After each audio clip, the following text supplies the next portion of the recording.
Okay, so we're talking about Lohims in ElfQuest, level 5 still. When we talk about Yahweh as an elf, um, we're going to get off of level 5. But this is a ElfQuest, just so people can understand. It's not the ElfQuest comic books. It's a board game that me and a few others started, and everyone has their own separate YouTube channels. And I just chose to put it in a different direction. And it's just really trying to discover who in life is an elf. Do you need pointy ears? Do you need the hairline? Do you need to have the fair skin? Do you need to be really tall?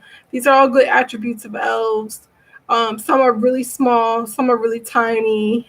Doesn't matter your complexion. Some are dark, some are light, some are like 4 feet tall, and they can, they look human, but they certain attributes point them out as just an elf. Doesn't mean that you're dehumanized in any way. It's just when we say you're an elf, we kind of are saying that you descend from fairies who are really like angels. We're kind of saying you're descending from angels, so that you're pure blood angels in many respects, and then you walk among us. So it's very exciting. But to continue, Lohim. Lohims are a race of people that are connected to Eve. Now, not many people know. I get all my information via guided meditations and from other elves that channel me. Basically, Eve, before she was made out of Adam's rib, her soul already existed in an afterworld plane.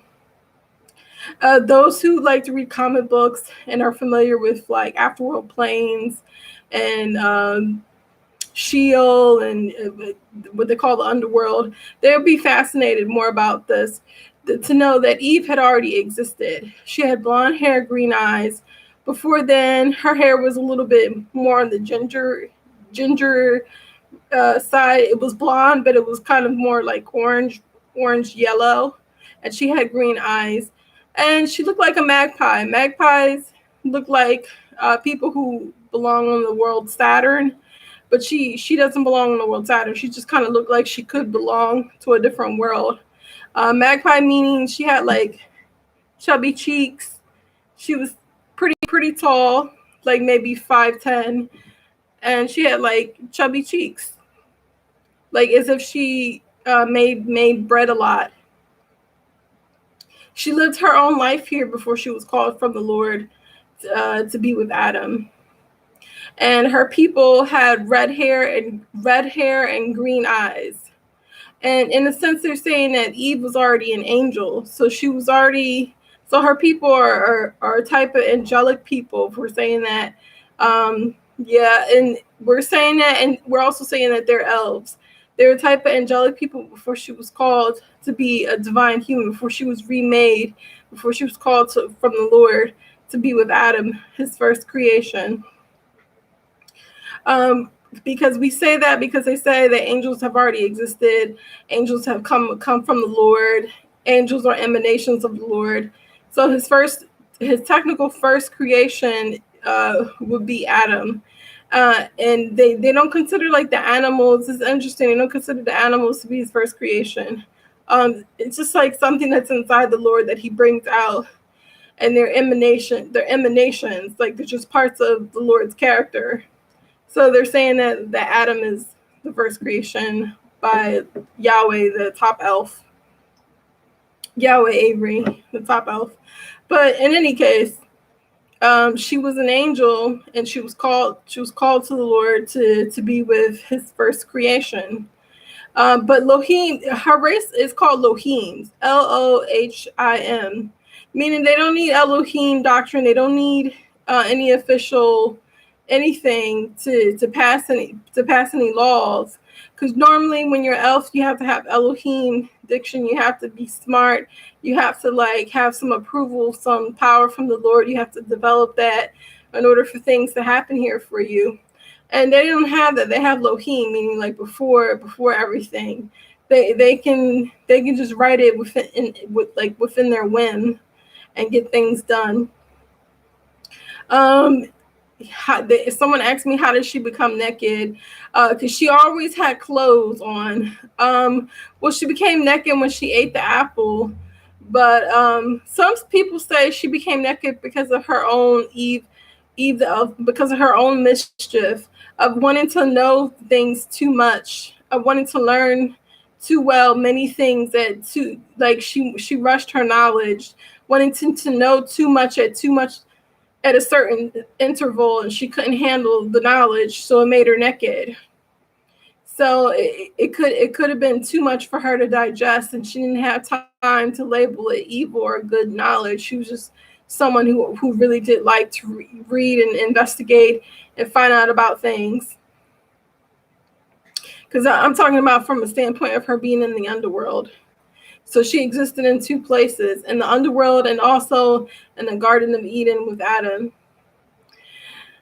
Okay, so Lohim, I think that's about it about Lohim. Her race, Lohim, she's the smartest one of the Lohims. The other Lohims have red hair and green eyes, where she has yellow hair, she has blonde hair and green eyes.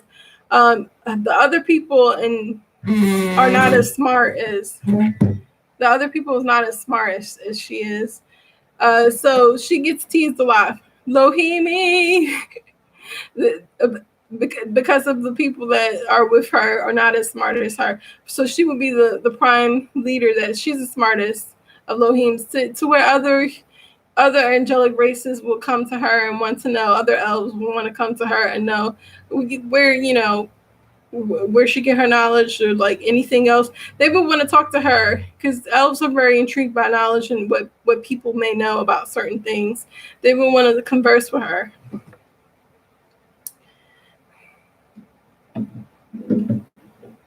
I hope they would converse with me, but my knowledge is of a different sort. It's of a priestly caste. Not many people want to know spiritual things, spiritual knowledge, but that's what I offer the elves and the High Council.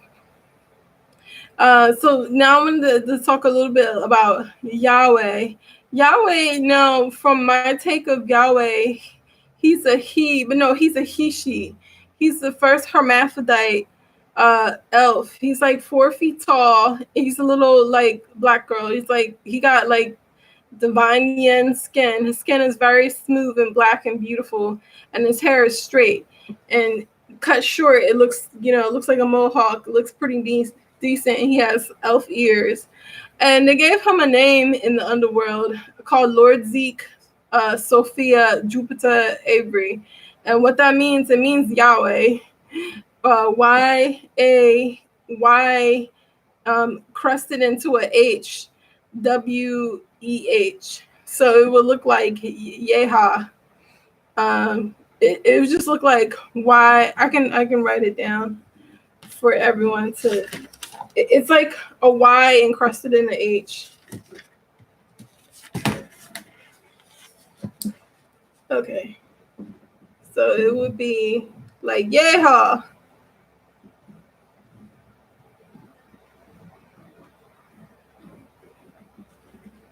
Yeah. See, this is supposed to be an H. It's supposed to look like a Y going into an H. Yeehaw. Yahweh. I'm from Native Americans, because I'm Arawak Cherokee. So like I know about these things. Indians, every Indian should know about Yahweh. Like every Indian in North America, Native American should know about Yahweh. That's our creator. We're saying he's the first elf. We don't know how we began, so we point him as the origin of the species, origin of the source, and we claim that we're all angels. We claim that we're an angelic race, divine angelic human, because we're just learning what the idea and value is of humans. Even though he made his children that are humans, well, Eve was already an angel. She's already a part of the Godhead. She had a human experience. That's why she survives. But Adam is his first human. So we're trying to learn the human experience in solidarity with Adam, but we're all angels, divine angelic humans. and we credit Yahweh as being the source of angels. So that would make sense to me that we are all emanations of this one person who's a hermaphrodite, who's a girl boy. Yeah. So that's Yahweh, Avery, Lord Zeke, Sophia, Jupiter, Avery. That means Yahweh in the Elvish tongue. That whole name, that whole title. So you need these names, these spiritual magical names in Elfton and everything, Elvish everything, in order to so people know who you're talking about if you want to announce Yahweh. And then Lohim, when you say Lohim, everybody knows you're talking about Eve. Her name is she chose the name from my human experience, so I was appreciative.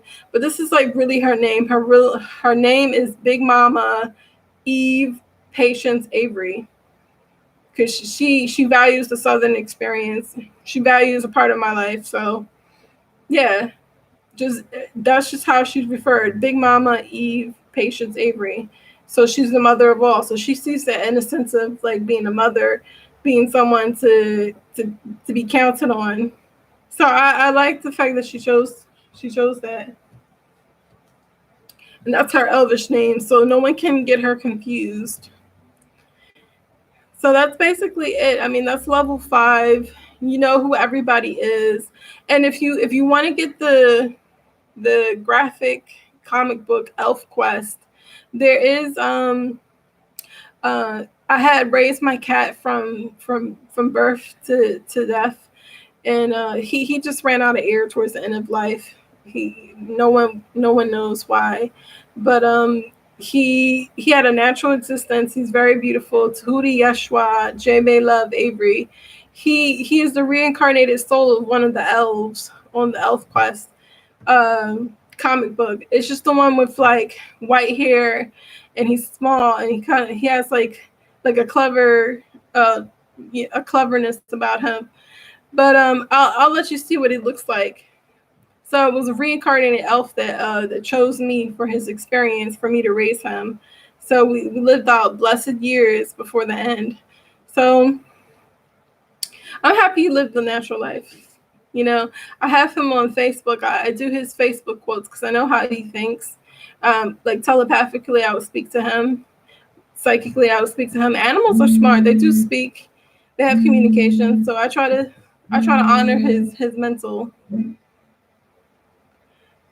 Okay, so that's going to be it for this level 5. Hope you guys really were understanding how to interdimensionally travel through the crevice.